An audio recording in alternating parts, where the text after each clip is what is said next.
Hi guys, so yesterday we introduced a new project and we're starting to learn about abstraction. I noticed that some of you are struggling to figure out how to think abstractly. So I wanted to give you an example so you understand a little bit better. The three things you were asked to do for this project were: number one, to draw a line showing emotion. Okay, so you have your square in front of you, your white square that I've given you, your nice paper. If you're at home, you're using either your sketchbook or a piece of paper that you have handy. You want to use a piece of paper that doesn't have lines on it for this artwork. I'm going to now draw a line showing one emotion. We spoke about how different lines can show different emotions. So if we're showing a line that's showing confusion, we might want to draw a line that's kind of windy. If we're showing an angry line, we could draw a line that's kind of jagged. If we're drawing an excited line, we could draw one that's kind of hopping down the page, and so on and so forth. So I'm doing an emotion, and I'm going to do angry. So now it's important for me to decide where I want to put my line, because it's going to affect how my drawing looks, right? It's going to affect my composition. So I'm going to decide to put my line here and stop it in the middle. If I were to put it straight across, it would not create visual interest.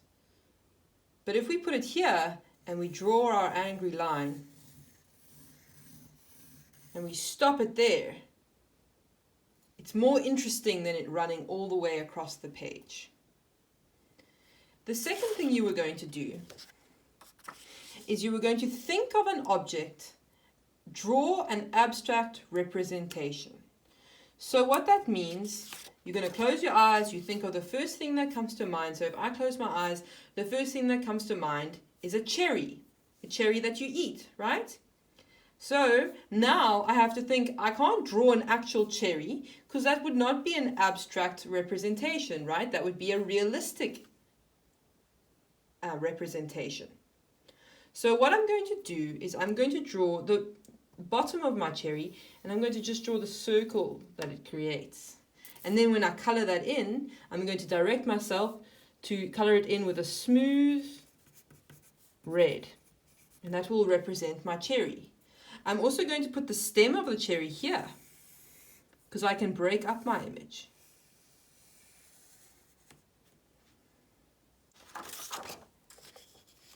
Draw a representation of an object from outside. So you went outside and you found something and you decided, I'm going to do an abstract representation of this thing that I found outside. So I went outside and I found a stick, right? Here's my stick.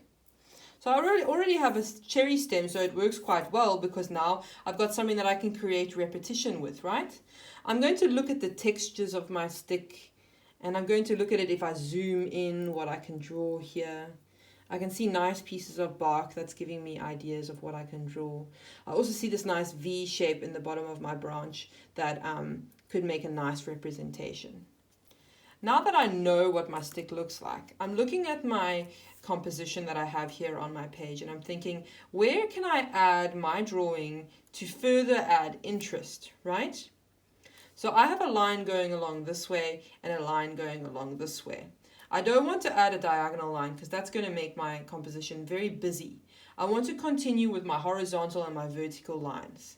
So what I'm going to do is I'm going to create a line over here and I'm just going to draw that V of my branch. I look back and I see that V of my branch. That's kind of interesting. So I'm coming in here.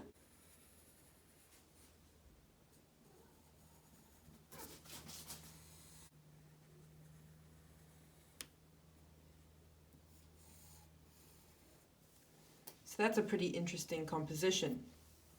I can also consider the textures on this, and if I look very closely I can see there's little dots and little indentations showing the direction of the wood, right? So that's kind of interesting, so I want to include that in my drawing. So what I'm going to do is I'm actually just going to draw little circles right? Because that repeats the circle over there. And I'm going to continue them outside of that area.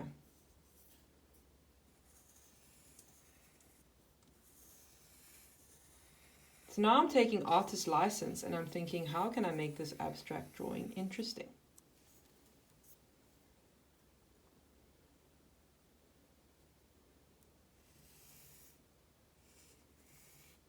So I'm taking it further, I'm repeating that branch.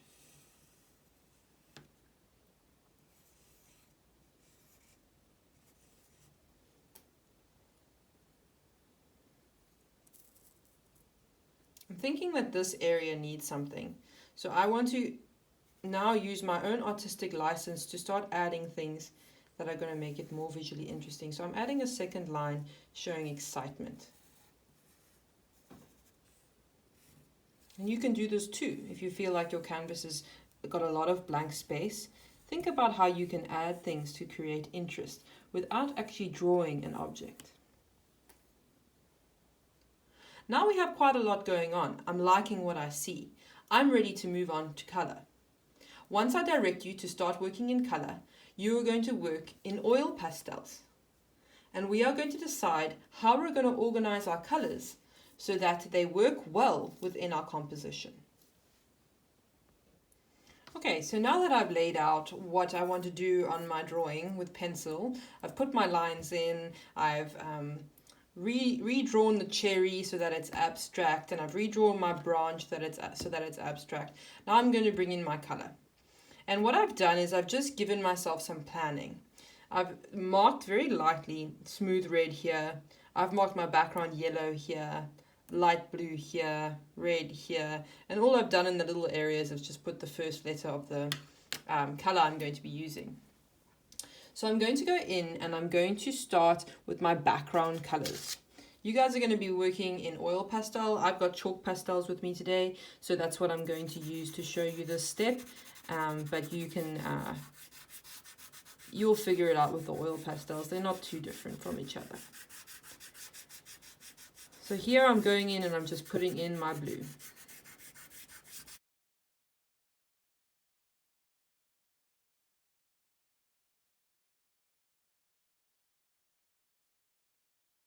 Okay, now I want to put in my yellow.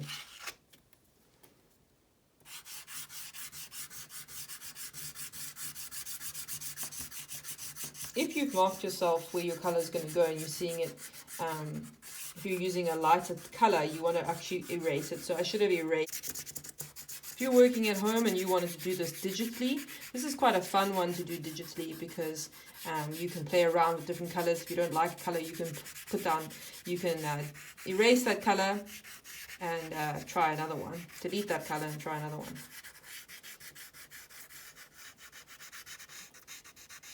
It's also a nice project to get into your emotions, to get into your feelings. How are you feeling today? How can you show that in an abstract way?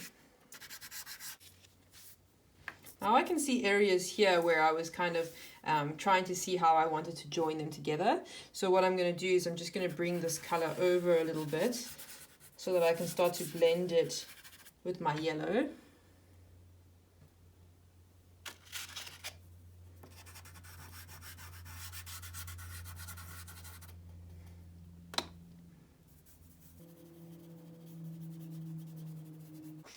Now we've got our background in, now we're going to consider our foreground colors. I want to do black at very last because black can make things muddy. So here I'm going to add my smooth red, my cherry. So here I see I've made a mistake. So I'm going to find a way to make that mistake work for me, and I'm going to move some of that red pigment right here, and I'm just going to let it stay in those areas. Any mistakes that we make, we want to find ways to add them or to change them. So here I can just bring a little bit of that red into my yellow, and that looks kind of cool. Looks kind of blended. Those two colors work well together because they're close to each other on the color wheel. We also know that a cherry is not perfectly red. It's got some purple in it, and oil pastels blend really well. So I'm going to add that purple in.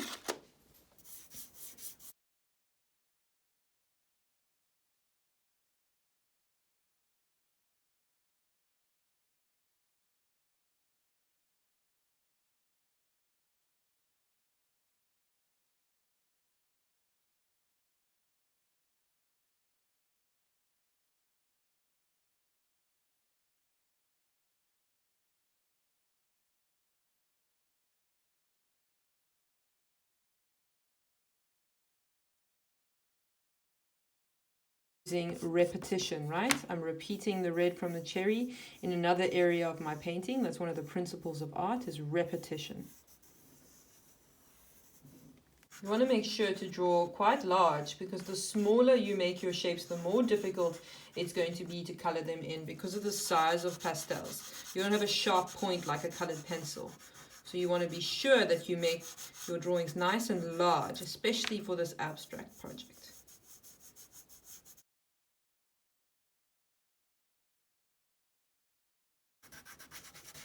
I'm also repeating the gray, but this time I'm using a different kind of gray. I'm always leaving my darker, more muddy colors for my end part, because I don't want to add those colors in the beginning. It's going to be difficult for me not to make my entire picture quite muddy. Okay, finally I'm going to add my black. I think this is black. It's actually a dark blue, which I quite like. Sometimes black can be a little bit overwhelming.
Now I'm just playing around with textures. I've got all my stuff done and I'm seeing, okay, where can I add something to just add that extra little bit of dimension?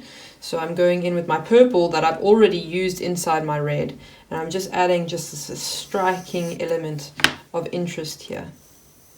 And I'm using the texture of smoothness to get that portrayed. And you can see it really just brings out a couple of things.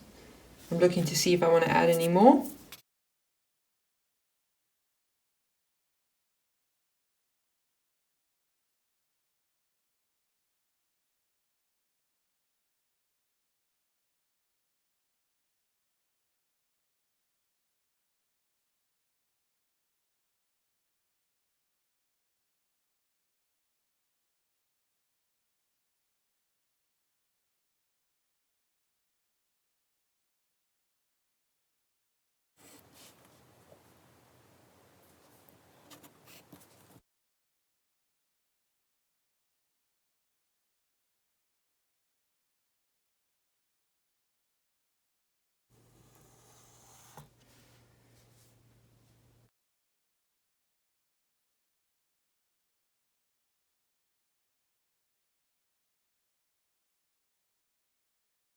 All right, I'm quite happy with that. I want to show you a couple of things that I've added in along the way. I kind of was just going off of what I was seeing and what was working, and mostly off of repetition. So if I'm seeing a line that works like this and I'm seeing a lot of empty space, I'm repeating that line in various ways so that the viewer can find cohesion in my painting. Things are working together, right? Here I did this dotted line and I was like, okay, I don't have that dotted line anywhere else in my painting. Let me add it in smaller and thinner in another area of my painting. You saw me do it twice with adding the V of the leaf, and you saw me turning my cherry into a red circle and then repeating that red circle in various areas. I only had a very little bit of blue, so I wanted to repeat that blue in more than one area. I also noticed that my background was quite plain, and I added little smudges of colors that I know work with the other color. I know that blue works with yellow because it creates a green. I wanted to use a color that was striking to bring everything forward. Because I had mixed purple with my red, I decided to just bring that purple in various areas. I hope you guys enjoy this. I hope this helps you guys along the way with finishing up your abstract artworks.